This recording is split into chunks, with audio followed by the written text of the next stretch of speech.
Hi students, this is KL Nadu. Welcome back to our channel. Students, ఈ వీడియోలో ionisation potential ionisation energy మీద మనం అయితే ఒక వీడియో చేయాలనుకుంటున్నాం. చూడండి, అయనైజేషన్ ఎనర్జీ ఆల్రెడీ మనం క్లాసిఫికేషన్ ఆఫ్ ఎలిమెంట్స్లో అయితే నెంబర్ ఆఫ్ వీడియోస్ అయితే మన ఛానల్ అప్లోడ్ అయ్యి అలాగే మల్టిపుల్ చాయిస్ కూడా ఉన్నాయి. సో ఇది అయనైజేషన్ ఎనర్జీ ఆర్ పొటెన్షియల్ మీద అయితే మీకు మల్టిపుల్ చాయిస్ క్వశ్చన్స్ అండి.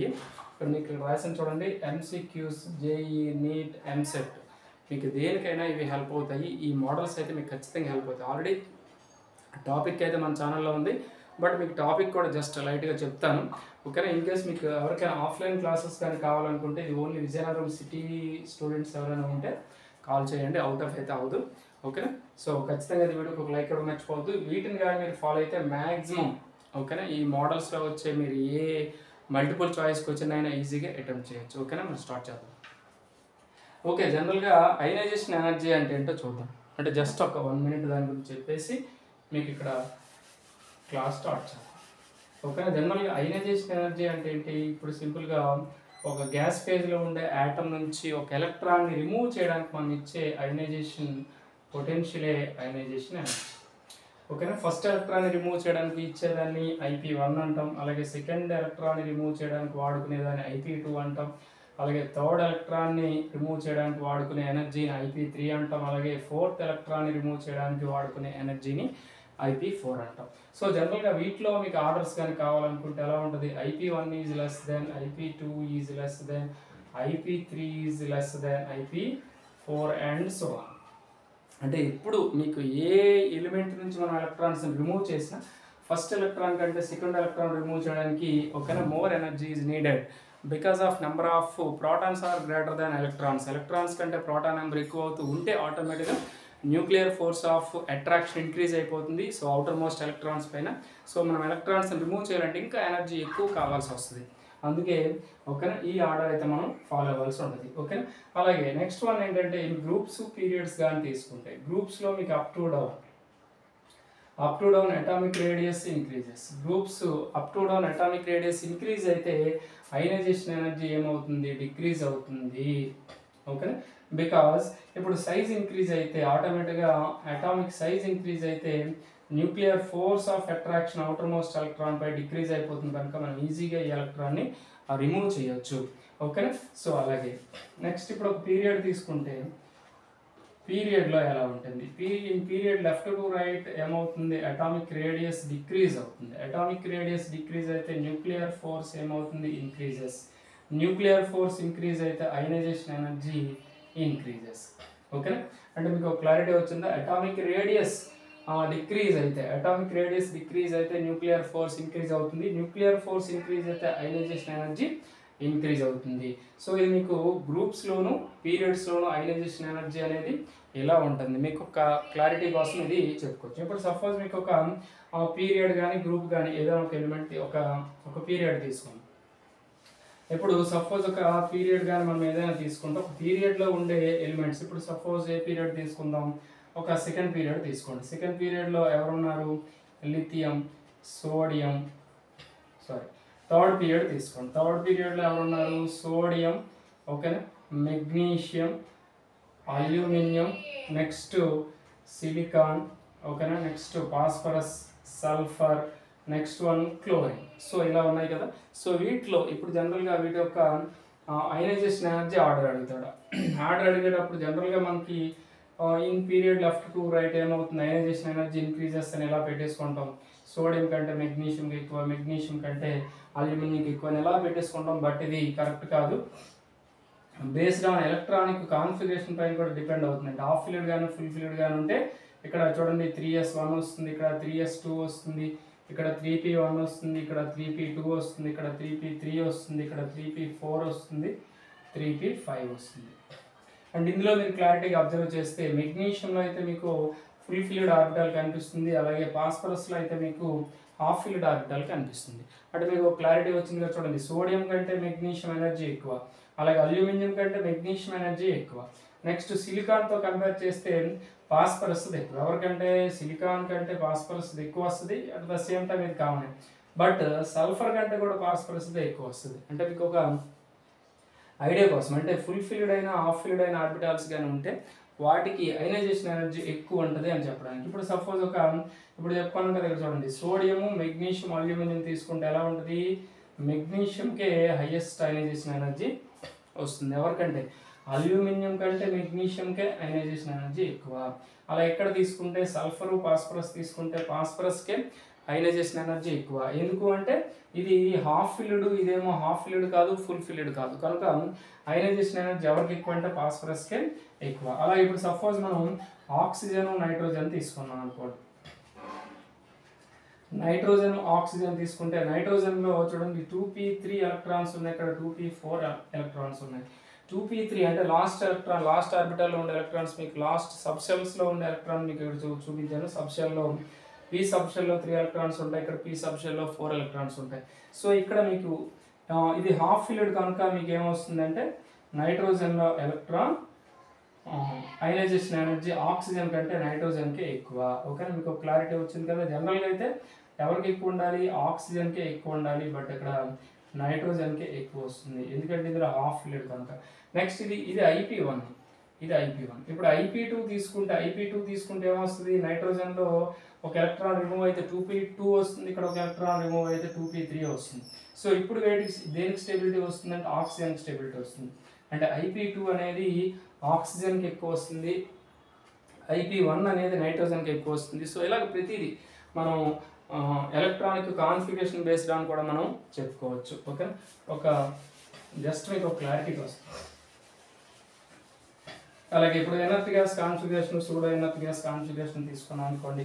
ఎనర్ట్ గ్యాస్ కాన్ఫిగరేషన్ ఉండే ఓకేనా, క్యాటయాన్ కానీ యానియాన్ కానీ తీసుకుంటే దానికి జనరల్గా క్యాటయాన్స్ తీసుకుంటాం. అంటే ఇప్పుడు సపోజ్ చూడండి Ca2+ అని, Zn2+ అని మనం ఒక 2 క్యాటయాన్స్ని తీసుకున్నాం అనుకోండి. దీనికి అయనైజేషన్ ఎనర్జీ ఎక్కువ ఉంటుంది, ఎవరితో కంపేర్ చేస్తే దీని యొక్క అయనైజేషన్ ఎనర్జీతో కంపేర్ చేస్తే. ఇది ఎనర్ట్ గ్యాస్ కాన్ఫిగరేషన్, ఇది pseudo inert gas configuration. Okay, so అలాగే నెక్స్ట్ వన్ ఏంటంటే ఇప్పుడు అటామిక్ సైజ్కి ఎలా ఉంటుంది చూడండి క్లారిటీగా. Atomic radius is inversely proportional to ionisation energy. ఓకేనా, రెడ్యూసింగ్ పవర్ తీసుకున్న రెడ్యూసింగ్ పవర్ కూడా ఎలా ఉంటుంది, inversely proportional to ionisation energy. మీకు క్లారిటీ వచ్చిందా. అంటే ఇక్కడ చూడండి. అలాగే పాజిటివ్ క్యారెక్టర్ అన్న సేమే వస్తుంది. పాజిటివ్ తీసుకున్నా మీకు అదే వస్తుంది. Positive character is inversely proportional to ionisation energy. So ఇక్కడ మీకు ఒక క్లారిటీ కోసం, అంటే రేడియస్ ఇంక్రీజ్ అయిన అయనైజేషన్ ఎనర్జీ తగ్గిపోతుంది. ఓకేనా, రిడ్యూసింగ్ పవర్ ఇంక్రీజ్ అయిన అయనైజేషన్ ఎనర్జీ తగ్గిపోతుంది, పాజిటివ్ క్యారెక్టర్ ఎక్కువైన అయనైజేషన్ ఎనర్జీ తగ్గిపోతుంది, అన్నీ ఒకటేనండి. అలాగే ఎలక్ట్రోనెగటివిటీ ఇంక్రీజ్ అయితే ఓకేనండి అయనైజేషన్ ఎనర్జీ ఇంక్రీజ్ అవుతుంది. ఎందుకంటే మనం జనరల్గా in periods left to right తీసుకుంటాం కదా. In periods left to right ఏమవుతుంది, అయనైజేషన్ ఎనర్జీ ఇంక్రీజ్ అవుతుంది. That means nuclear force increase అవుతుంది అని చెప్పుకోండి.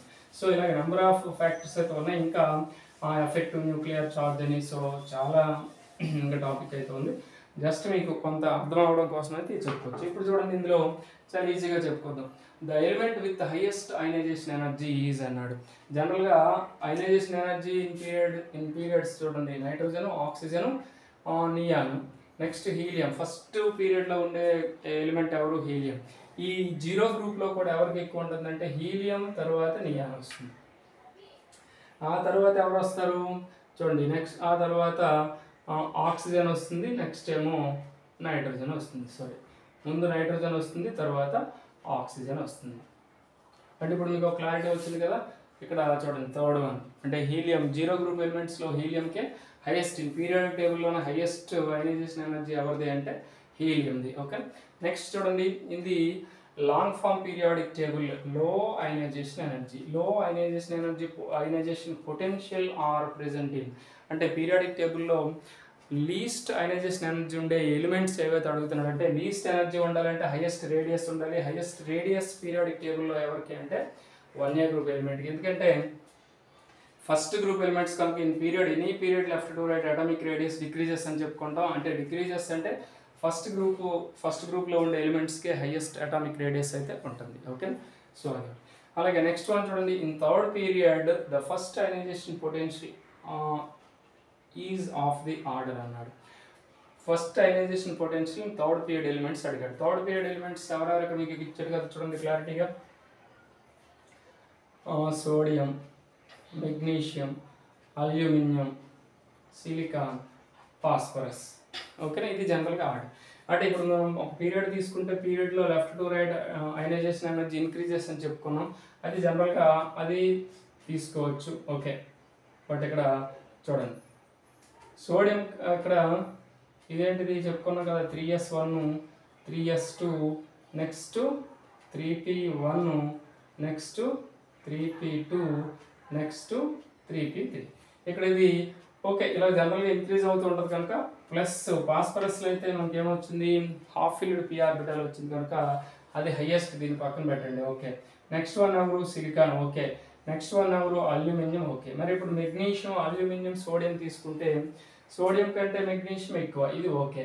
బట్ అల్యూమినియం కంటే కూడా మెగ్నీషియంకే ఎక్కువ వస్తుంది, అది గుర్తించాలి. ఎందుకంటే ఇక్కడ p ఆర్బిటాల్లో 1 ఎలక్ట్రాన్ ఉంది, ఇక్కడ p ఆర్బిటాల్ 3sలో 2 ఉంది. అంటే ఈ రెండింటిని మాత్రమే కంపేర్ చేయాలి, దీన్ని కాదు. అల్యూమినియం, మెగ్నీషియం, అల్యూమినియం కంటే మెగ్నీషియంకి ఎలక్ట్రానెగటివిటీ అయనైజేషన్ ఎనర్జీ ఎక్కువ.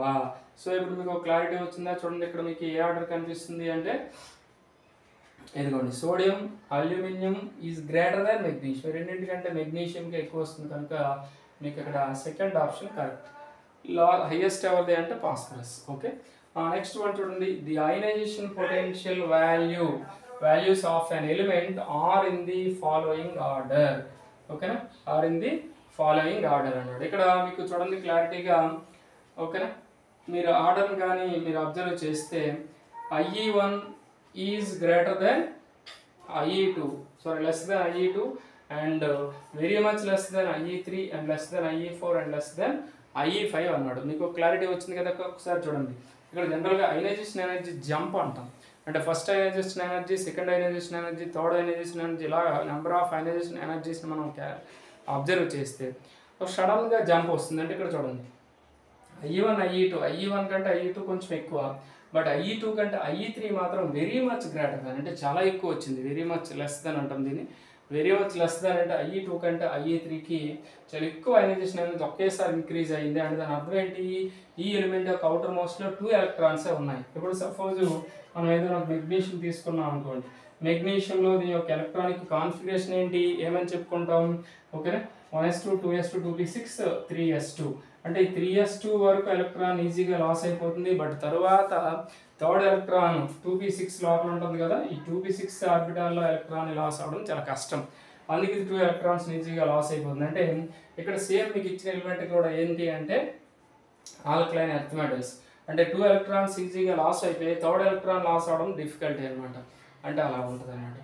ఇది మెగ్నీషియం ఏ గ్రూప్ అంటే ఆల్కలైన్ ఎర్త్ మెటల్స్. మెగ్నీషియం కానీ, కాల్షియం కానీ, స్ట్రాన్షియం కానీ ఆ మోడల్స్ వస్తాయి. అలాగే నెక్స్ట్ వన్ చూడండి, the IE1 values of lithium, beryllium and carbon are. మీకు ఇచ్చాడు ఇక్కడ చూడండి IE1 అంటే I1 అంటే అయనైజేషన్ ఎనర్జీ 1 అని ఇచ్చాడు.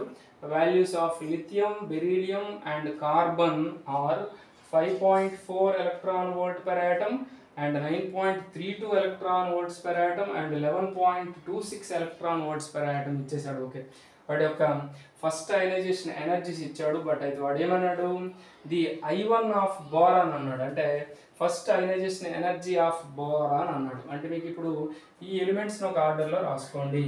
చూడండి, లిథియం, నెక్స్ట్ వన్ ఎవరు, బెరీలియం. బెరీలియం ఇందులో ఇచ్చాడా, బెరీలియం ఇచ్చాడు. Next one boron, next one carbon. జనరల్గా ఇది ఒక ఏంటిది period. A period, second period. Second పీరియడ్లో మీకు ఎలిమెంట్స్ ఉన్నాయి కదా. సో ఇక్కడే రాస్తున్నాం మనం. లిథియం అంటే 1s2 2s1, నెక్స్ట్ ఇక్కడ 2s2, next one 2p1, next one 2p2. అంటే మీకు ఒక క్లారిటీ వచ్చింది కదా. ఇప్పుడు ఇక్కడ చూడండి 2s2 అంటే ఇది ఫుల్ ఫిల్డ్ ఆర్బిటల్ ఉంది కనుక లిథియం కంటే బెరీలియంకి ఎక్కువ, కామనే. In periods left to right ionisation energy increases అది మనం చెప్పుకుంటాం. బట్ ఇక్కడ బోరాన్ కంటే కూడా బెరీలియం అయనైజేషన్ ఎనర్జీ ఎక్కువ వస్తుంది. ఎందుకంటే ఇక్కడ 2p1లో ఒక ఎలక్ట్రానే ఉంది కనుక, అంటే 2pలో. సో దానికంటే దాంతో కంపేర్ చేస్తే దీనికి స్టెబిలిటీ ఎక్కువ. 2s2 అంటే కంప్లీట్లీ ఫ్లిట్ ఆర్బిటల్ ఉంది కనుక. సో బోరాన్ కంటే కూడా బెరీలియం అయనైజేషన్ ఎనర్జీ ఎక్కువ. ఇప్పుడు బోరాన్ అయనైజేషన్ ఎనర్జీ ఎంత ఇచ్చాడు చూడండి. అంటే కార్బన్ ఎంత ఇచ్చాడు, మనకి ఏమడిగాడు, బోరాన్ అడిగాడు కదా. అంటే బోరాన్ అడిగాడు అంటే మీకు ఎంత ఉండాలి, బెరీలియం కంటే తక్కువ ఉందని అర్థం. బెరీలియం కంటే తక్కువ అంటే బెరీలియం మీకు చూడండి ఎంత ఇచ్చాడు, బెరీలియం ఎంత ఇచ్చాడు 5.4, 9.32 ఇచ్చాడు, 9.32 ఇచ్చాడు కదా. సో ఇప్పుడు 9.32 కంటే ఎవరు బోరాన్ ఎంత ఉండాలి, తక్కువ ఉండాలి. తక్కువ ఉండాలంటే మీకు ఎంత వచ్చింది ఇక్కడ చూడండి 8.29 వచ్చింది. ఇక్కడ 13.6 ఉంది, ఇక్కడేమో 14.5 ఉంది, 21.5 ఉంది. ఈ 3 వాల్యూస్ కూడా 9.32 కంటే ఎక్కువే. బట్ ఇక్కడ ఎంత ఉండాలి, తక్కువ ఉండాలి కనుక ఒకే ఒక ఆప్షన్ ఏంటి అంటే 8.29 అనేది ఓకేనా కరెక్ట్ ఆన్సర్. ఓకే ఇక్కడ చూడండి the correct order of second IP values of carbon, nitrogen, oxygen ఓకేనా ఫ్లోరిన్. సెకండ్ అయనైజేషన్ అని ఇప్పుడే చెప్పుకున్నాం కదా. ఇప్పుడు ఏంటంటే అడిగాడు కార్బను ఓకేనండి, నైట్రోజను, ఆక్సిజను, ఫ్లోరిన్. ఇప్పుడు జనరల్గా దీంట్లో ఎన్ని ఎలక్ట్రాన్స్ ఉంటాయి, 1s2 2s2 ఓకేనా. Next 1s2 2s2 2p3. Next ఇక్కడ చూడండి 2s2 2p2 కదా. కార్బన్ అంటే 2s2 2p2. Oxygen only last orbitals తీసుకోండి, ఓన్లీ లాస్ట్ ఆర్బిటల్స్ తీసుకుంటే చూడండి కార్బన్, నైట్రోజన్, ఆక్సిజన్, ఫ్లోరిన్ ఓకేనా. కార్బన్లో 1s2 2s2 2p2 వస్తుంది, నైట్రోజన్లో 2p3 వస్తుంది, ఆక్సిజన్లో 2p4 వస్తుంది, ఫ్లోరిన్లో 2p5 వస్తుంది. ఇది ఫస్ట్ అయనైజేషన్ ఎనర్జీ బేస్ దాన్ని మనం తీసుకోవచ్చు ఫస్ట్ ఐపీ. సో వాడు సెకండ్ అడిగాడు కనుక ఏమొస్తుంది 2p1 ఒక ఎలక్ట్రాన్ రిమూవ్ చేసేయండి 2p2, next 2p3, next 2p4. అంటే ఇప్పుడు ఇందులో హైయెస్ట్ ఎవరికి అంటే హాఫ్ ఫిల్డ్ ఇందులో ఎవరు ఉన్నారంటే ఆక్సిజన్ ఉంది. ఆక్సిజన్ తర్వాత ఫ్లోరిన్ వస్తుంది. అంటే oxygen, next fluorine, next nitrogen, next carbon. అంటే ఫస్ట్ ఆక్సిజన్ ఉండాలి, తర్వాత ఫ్లోరిన్, తర్వాత నైట్రోజన్, తర్వాత కార్బన్. మీకు అక్కడ ఆప్షన్ ఎక్కడ కనిపిస్తుందో చూడండి. ఇక్కడ ఇందులో చూడండి థర్డ్ వన్ కనిపిస్తుంది. థర్డ్ వన్ అంటే మీకు ఇది ఆన్సర్ అన్నమాట. అలా క్యాలిక్యులేట్ చేసుకోవాలి. ఓకే నెక్స్ట్ వన్ ఇందులో చూడండి which of the following transitions involves maximum amount of energy. Maximum amount of energy అంటే చూడండి ఇక్కడ ఓ ఎలక్ట్రాన్ గెయిన్ చేసుకుంది, ఓకే ఇది వదిలేయండి, ఇది ఎలక్ట్రాన్ లాస్ అయ్యింది. ఓకే ఇప్పుడు ఎక్కడైనా పాజిటివ్, హైయెస్ట్ పాజిటివ్ అంటే ఎలక్ట్రాన్స్ ఎక్కువ లాస్ అయ్యి ఉందనుకోండి, ప్రోటాన్ నెంబర్ ఇంక్రీజ్ అయిపోతుంది. ప్రోటాన్ నెంబర్ ఇంక్రీజ్ అయితే న్యూక్లియర్ ఫోర్స్ ఇంక్రీజ్ అయిపోతుంది. న్యూక్లియర్ ఫోర్స్ ఇంక్రీజ్ అయితే ఆటోమేటిక్గా ఏమవుతుంది అంటే అయనైజేషన్ ఎనర్జీ ఇంక్రీజ్ అయిపోతుంది. అంటే ఇక్కడ మ్యాక్సిమం లాస్ అయ్యే ఎలిమెంట్ ఎక్కడ మీకు కనిపిస్తుంది, ఇక్కడ చూడండి ఇక్కడ కనిపిస్తుంది. అంటే ఆల్రెడీ 2 ఎలక్ట్రాన్స్ లాస్ అయిపోయింది, థర్డ్ ఎలక్ట్రాన్ తీయడానికి మనకి ఎక్కువ ఎనర్జీ కావాలి కనుక మ్యాక్సిమం అమౌంట్ అనేది ఏ ట్రాన్సిషన్లో ఉంటుందంటే ఈ ట్రాన్సిషన్స్లో ఉంటుంది, దీనిలో అంటే ఫోర్త్ వన్లో. అలాగే నెక్స్ట్ వన్ చూడండి ఇది I1 I2 I3 I4 values of an element M are 120 kilojoule per mole and 600 kilojoule per mole and 1000 kilojoule per mole and 800 kilojoule per mole. మీరు క్లారిటీగా అబ్జర్వ్ చేయండి. ఒక M అనే ఎలిమెంట్ యొక్క అయనైజేషన్ ఎనర్జీస్ 4 అయనైజేషన్ ఎనర్జీస్ ఇచ్చాడు. Okay first 120, 600, 1000 ఈ మూడు నార్మల్గానే ఇంక్రీజింగ్ ఉంది. ఓకే ఇక్కడికి వచ్చేటప్పటికి సడన్గా థౌజండ్స్లోకి వెళ్ళిపోయింది. అంటే 1000 to 8000 అంటే దీన్నే మనం సడన్ జంప్ అంటాం. సడన్గా జంప్ అయ్యిందంటే దాని అర్థం ఏంటి, స్టెబిలిటీ పెరిగిందని అర్థం. అంటే స్టెబిలిటీ పెరిగిందంటే దాని అర్థం ఏంటి ఓకేనా, అంటే ఒకేసారి ఎక్కువ ఎనర్జీ రిక్వైర్మెంట్ అయింది అంటే అక్కడ స్టెబిలిటీ వచ్చిందని అర్థం. అంటే ఇందులో 3 ఎలక్ట్రాన్స్ మనం రిమూవ్ చేయొచ్చు, first electron, second electron, third electron, but fourth electron మాత్రం రిమూవ్ చేయడం. అంటే ఖచ్చితంగా ఆ ఎలిమెంట్ అనేది ఏ గ్రూప్ ఎలిమెంట్ అయి ఉండాలి, 3A గ్రూప్ ఎలిమెంట్ అయి ఉండాలి. అంటే సింపుల్గా M3ని ఎగ్జిబిట్ చేయాలి. వాడు అడిగేది ఏంటి, ఫార్ములా ఆఫ్ సల్ఫేట్ అన్నాడు. సల్ఫేట్ అంటే ఫార్ములా ఏంటి, SO4 2-. According to criss cross method మనం ఏం చేయాలంటే వీటిని రివర్స్లో రాసుకోవాలంటే M2SO4 థ్రైస్ అనేది వస్తుంది. మీకు అందులో ఎక్కడ వస్తుందంటే సెకండ్ ఆప్షన్లో వస్తుంది. ఓకే స్టూడెంట్స్ మీకు ఒక క్లారిటీ వచ్చింది కదా. ఇది ఏంటంటే అయనైజేషన్ ఎనర్జీలో మ్యాక్సిమం కొన్ని ఇంపార్టెంట్ మోడల్స్ అయితే మీకు చెప్పుకోవడం జరిగింది. సో ఖచ్చితంగా అయితే స్టూడెంట్స్ ఈ వీడియోకి ఒక లైక్ అవ్వడం మర్చిపోవద్దు. అలాగే ఈ లెసన్స్లో ఉండే వీడియోస్, అలాగే objective videos, total junior chemistry videos అన్నీ కూడా దీని యొక్క డిస్క్రిప్షన్ లింక్ ఉంటుంది. సో ఖచ్చితంగా వీడియోస్ని అయితే మీకు ఏ వీడియో కావాలంటే ఆ వీడియోని చూడవచ్చు. అలాగే మన ఛానల్ ఫస్ట్ టైం కానీ చూస్తే సబ్స్క్రైబ్ చేసుకుంటే అలాగే బెల్ ఐకాన్ క్లిక్ చేయండి. Thank you for watching.